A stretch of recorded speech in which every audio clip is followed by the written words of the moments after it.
Good afternoon, everyone. I hope everyone had a good lunch. My name is Katrien Smuts. I'm a PhD student at Stellenbosch University, and under the supervision of Professors Monique Reed and Pierre Siklos, who are also co-authors on this paper. So today I'll be talking to you about pass-through and bias in South Africa's household inflation expectations. Now, just a brief overview of what I'll be going through today. I'll start off with some motivation, then moving on to my research plan, followed by some results, and then hopefully we'll get to the conclusion and policy recommendations. Now, to start us off, I want us to look at this graph, particularly the orange line. Now, the orange line is the average household inflation expectations over the last 5 years, ever since the data was collected, when South Africa's Reserve Bank started adopting the inflation targeting regime. Now, what you'll notice from this graph is that for the most part, the household inflation expectations are above that of headline CPI inflation. And now this is interesting because it's not only a phenomena in the South African data, but also in all the international data, US, Europe, Japan, etc., where consistently short-term inflation expectations are above headline inflation. And it's interesting that it's not only relative to headline inflation, but also that relative to some of the other inflation expectations that are collected, like that of financial analysts, where there's also this upward bias of household inflation expectations. Now, traditionally, models assumed that these expectations had full information and rational expectations. So they were that's shortened to FIRE assumption. So models assumed that expectations were had the FIRE assumption, right?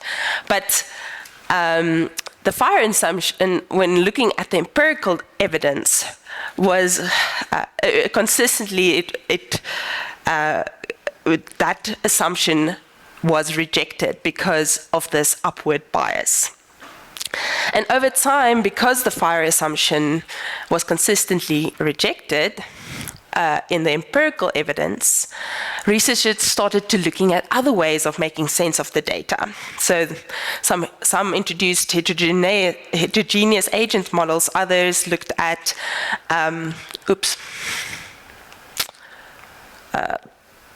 other ways of making sense of the data. And more recently, there's this concept of subjective rationality that came to the forefront. Now, what that implies is that instead of households being rational relative to the full information set, instead they are still considered rational, but relative to their own information set and own consumption bundles. And this is where our research comes in, because we want to explore this concept in the South African households data and whether it can actually explain some of that upward bias, where we assume not that it's that households have full information, but maybe they're actually responding to their own consumption choices and consumption bundles. However, spoiler alert, even that assumption has been rejected, not so much in the South African literature because it's quite unexplored in our literature, but a lot in the international literature. There's this finding that households actually don't respond to their own consumption bundles and how much they spend on certain items. Rather, they respond to what is most available to them. And this is where the concept of saliency and salient prices becomes important. Which leads me to my next slide. So the premise about salience and salient prices are that, okay, I mentioned that subjective rationality means households are responding to their own consumption bundle, but actually there's also can be subjective non-rationality, where they're actually not responding like you would expect them to respond, considering how much they spend on certain items. But they're rather responding to the things that they see most often. That is the frequency argument for saliency. So some things that you buy a lot is typically top of mind when you think about prices. Then volatile prices also tend to be more salient when you think about prices, things that move up and down quite a bit. And then when there are sizable changes in prices, that also tends to be more salient when you think about price and price changes. And so in the international literature, that has been found that salient prices, which is typically food and fuel prices, have a larger pass-through than what you would expect, considering that households spend perhaps only 10% of their budget on food, yet their inflation expectations adjust by even more. So, and like I mentioned, that's quite a consistent finding in the international literature. The literature on fuel price pass-through to inflation expectations are also quite mixed. Some find a very strong pass-through, while others more recently have said, oh no, it's actually a little bit more muted. So even there's some diversity, and when I get to our results on fuel price pass-through, I'll bring in a little bit of that nuance. And then, interestingly, electricity prices, which typically also falls under energy prices, also has a large pass-through.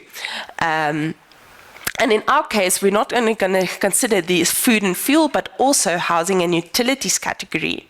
Not only because households spend a lot of money on housing and utilities, but also because electricity prices are captured in the housing and utilities CPI inflation category. Maybe I'm jumping ahead. It will make a little bit more sense in a moment.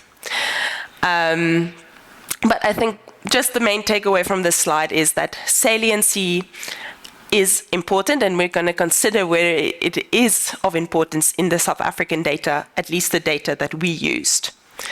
So volatility, frequency, and size typically increases saliency. So our research plan to kind of explore this concept of saliency and subjective rationality is first to determine how much households spend on certain categories, of different categories, the most crucial categories, and then estimate the pass-through of that categories to inflation expectations. And then thirdly, to compare the two and see whether there are any of these biases showing in the results. And then I failed to mention this before, but inflation environment also plays a key role in the size of pass-through. At least that's a main finding in the international literature. And here we're going to explore whether it also makes a difference in our results. So briefly going through all the data that we used. So to calculate the share of that households spend on different crucial categories, we used the most recent income and expenditure survey the data was collected 2022 and 23, but the data was only published earlier this year in January. Then our main independent variable is the BER's household one-year inflation expectations. And we have 28 quarters of cross-section time series. So it's a pooled data set. You'll notice that the earlier observations of quarters are quite disjunct. And there's a very logical explanation for it, that even though the SARB commissions the BER to do the survey is still conducted by a third-party survey company. And they didn't keep the nuanced cross-sectional data for all of the years. And when researchers started to get an interest in exploring the cross-section inflation expectations, they realized that a lot of the earlier data was destroyed. So sad, but ever since 2019, however, the series is continuous. But it still leaves us with over 20,000 observations, and we also have additional household socioeconomic information that allows us not only to explore aggregate pass-through, but also pass-through by income group, which you'll see later. And then our main dependent variables are the stats SA CPI inflation for transport, housing, and food, as well as some fuel and international oil price changes that we obtained from Contec. Looking at some of the detail of the data, we see that this is the results from the IES on spending on different categories. So this turns out housing, transport, and food is the main categories that households spend on, but it varies quite a bit between income groups. So here you'll see that the dispersion is quite low between low and high income groups for housing and utilities. However, for transport and food, you can see that for low income groups spend only 7.9, whereas high income groups 19.2% on transport, and the dispersion is even greater for food, where low income spend 30% and high income 8.4%. So I think that's just the important takeaway, that even within these, between income groups, there's quite a wide dispersion, and you'll see later why this is important to remember. And then just briefly going through our main dependent variable, which is the South African CPI inflation sub-indices. A couple of things that I want to point out on this graph. I know it's a little jumbled, but the gold line is that of food inflation. So most of the observations or most of the spikes you notice here are due to international food price increases, except the 2015-16 one, which was due to domestic drought factors. Then we have housing and utilities. You notice a strange dip and increase in the earlier years, but this was due to the methodology. Ever since the new methodological change, and then when they adopted a new methodology, it's been fairly stable ever since. And then lastly, transport. You can notice just visually that it is quite the most volatile of the three, and also has notable peaks and troughs in the data. So this brings us to our main results section. So firstly, we're going to explore the pass-through and bias for food price inflation. So in this table, we compare the share of food in total expenditure with the pass-through coefficient by different household income groups. The first column is the share of food in total expenditure. The second column, we have our model coefficient for the reference group, which is the high income group. And then in the third column, we introduce interaction effects in the model, which interacts income with food price changes, so food inflation. And then in the fourth column, we add the second and the third column together to get the overall pass-through coefficient for the different income groups.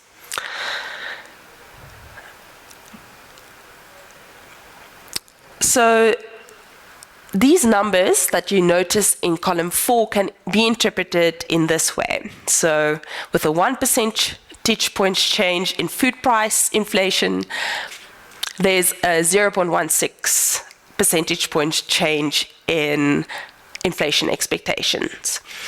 Or, as I like to think about it, inflation expectations adjust by 16% of the change in food inflation.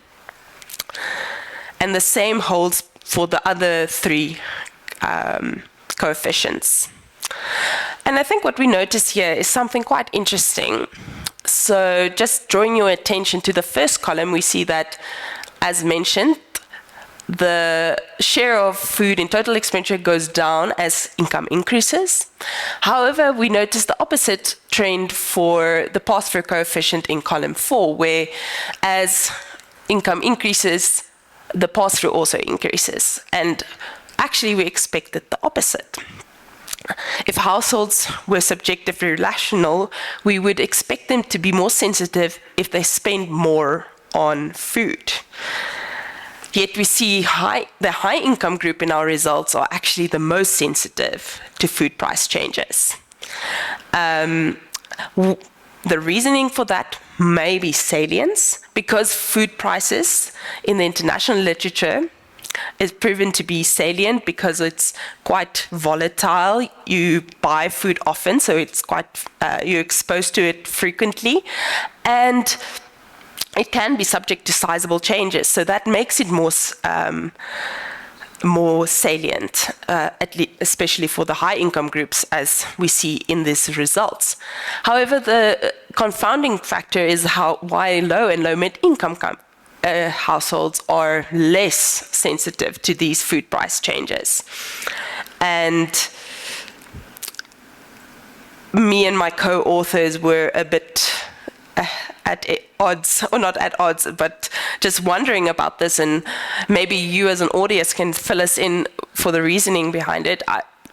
Perhaps the food they buy is less volatile. The low income and low mid income households buy is less volatile, or maybe they're just less sensitive. Of course, we can't control for education, which also plays a role in how people respond to inflation expectations. So that is the results for food inflation. Then moving on to the category that households spend the most money on, that is housing and utilities. We noticed here that the column is set up the same way as the food price pass-through column, or in the table in the previous slide. We have the share of housing in total expenditure, which is about 30% for all income groups. And then we have the pass-through coefficient for the reference group, and then the interaction effects, and these are the pass-through coefficients by adding 2 and 3, column 2 and 3. Only one of these are statistically significant, and taking that value, we see that it's a little bit, even less than half of how much low mid income households spend on housing and utilities. And again, this can be potentially explained by the concept of salience, or lack of salience in this instance, where housing and utility costs are typically, even though it can be quite sizable, the changes that happen in housing and utility costs, you are not exposed to it as often. It's typically debit orders, or it's not as volatile as food prices or fuel prices even. So potentially that is why there's the response to food housing change costs are relatively muted. For transport, it's very interesting results. So unlike what the international literature find, where fuel plays quite a large role in inflation expectations, here we see that transport CPI inflation has a very small pass-through coefficient to inflation expectations. And we also used other proxies like fuel inflation and Brent crude oil price inflation to see whether it makes a difference, and whether that might be more show us different results than what transport CPI inflation did. However, it remains like very small but statistically significant up until the third column. Oh, I see I misnumbered them. Apologies. But then in this column, when adding all the other controls, it essentially goes to 0. So this is interesting, the fact that fuel prices and oil prices aren't that salient, or doesn't spill over into inflation expectations, at least in our results. And then I mentioned briefly that we also go on to explore some asymmetric effects and the effects of inflation environment on pass-through coefficients. And we tried a number of different approaches. Interestingly, the literature uses positive and negative changes in prices to see whether positive changes has a different effect to negative changes. However, interestingly, for food inflation, it never reaches a point of deflation. So that wasn't really an option for us with this. So we opted to use different proxies for the inflation environment. So the first column here shows us an inflation environment where inflation was relatively stable. And here is an environment where inflation was increasing between 2020 and 2024. And you'll notice an interesting results where, at least for food inflation, pass through to inflation expectations, the coefficient gets smaller in a period of increasing inflation. Now, we would have expected it actually to increase because increasing inflation is higher, so your pass-through is higher. But this can be explained a little bit, at least thinking a little bit more about it. It actually makes sense because in a period of flat, relatively stable inflation, for that matter, households may be less sensitive to what actually drives inflation, and they just opt to go for the most salient good, which is food prices, and that's why pass-through is higher in a period of flat inflation. However, when inflation is increasing, households perhaps start to care more about inflation and the actual drivers of inflation, and then they opt to actually explore what is actually driving inflation instead of just responding to a change in food prices. However, that's one of the explanations potentially. But you'll notice that the results for Brent crude oil inflation is again very small, as well as housing, and not statistically significant. So our contributions, we found that food price pass-through is tough to interpret and actually didn't yield the results that we were thinking. It seems from the data we used and the methodology we used that food price pass-through to inflation expectations is different than the international literature, where it's larger than what households spend on that good. The high income group does show a little bit of that salient effect, but for the low and lower mid-income, and even for the high mid-income groups, it has a relatively muted response, even though it's still positive. Then we have very little to no effect of transport on inflation expectations. We also saw that this is at least consistent with the international literature, where there's an under-response to changes in housing and utility inflation relative to the income spent on this good. And this makes sense given that housing costs aren't typically as salient. And our results seem to suggest that households do not form inflation expectations in a subjectively rational manner according to their own consumption bundles and information sets. And then I think importantly, there's some non-linear and asymmetry in responses, especially for food inflation, which can matter later on for policy and so forth. Of course, limitations are probably more, but the one I wrote there is we cannot control for education, which we have that information for the earlier quarters of observation, but not consistently throughout all the data points. But I think it may be also it will maybe add some explanations to some of the results we were seeing. And then lastly, some policy implications. Salient categories matters, but not in a way that is intuitive, and actually less so than what the international literature has found. So in a way, it's a non-result, because what we were expected is that these costs are very important to households and inflation expectations, yet our results cannot confirm that. And it's not obvious that households are driving inflation based off of these relative price movements. And yeah, we cannot rely on salience to explain the upward bias, where the upward bias refers to that first graph I showed you of the orange line being above the blue line for the most part of the data. Yeah, that's it. Wow, mooi en tyd.